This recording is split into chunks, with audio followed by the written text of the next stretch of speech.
First thing you need to be able to make this trivet is one of these wonder boards. I got it from Home Depot. It's 5x3 for about 10 bucks. And then you're going to need a measuring device, something to cut it or score it with, and something to mark it. Okay, so what we want to end up with is a 2x2 trivet. And since this is 5 feet long, we're going to make 2 sets of these, and so I've got to cut 1 foot off the end.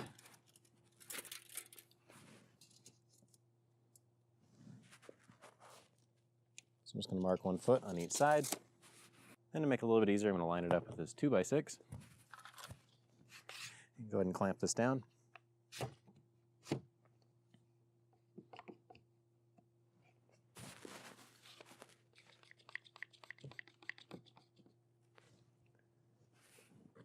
And take my scoring device and just go right down the edge.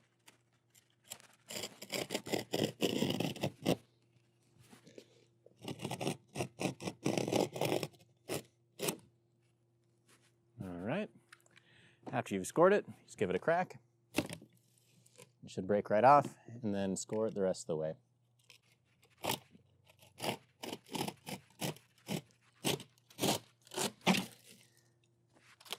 Make sure you use a blade that you don't want to use again.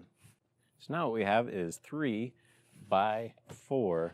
We want to end up with 2 by 2, so we're going to cut this one in half.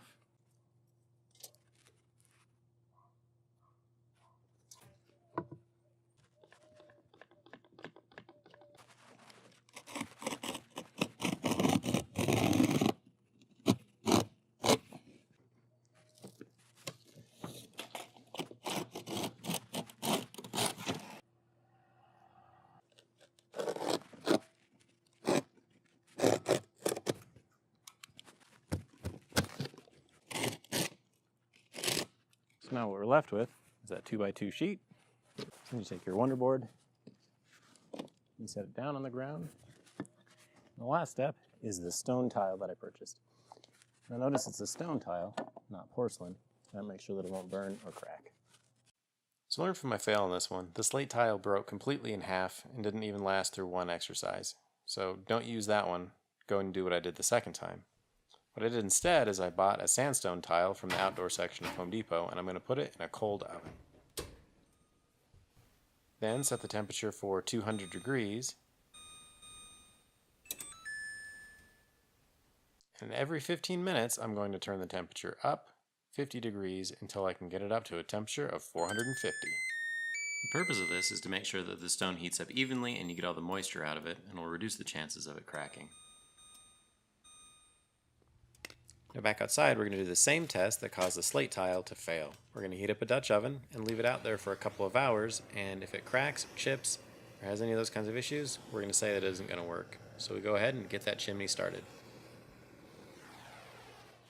Once the coals are good and hot, we're going to pour them directly onto the stone, and this is what caused it to fail. The hot part put a crack right through the middle of it. Throw the Dutch oven on top and leave it for a couple of hours.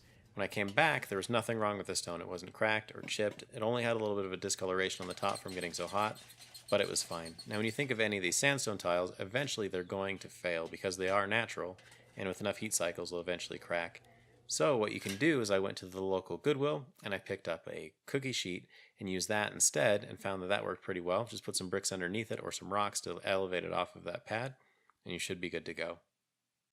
Now if you like this video, go ahead and hit that like button, and if you want to see more videos about grilling, smoking, and cooking with fire, hit subscribe. There's more good things to come.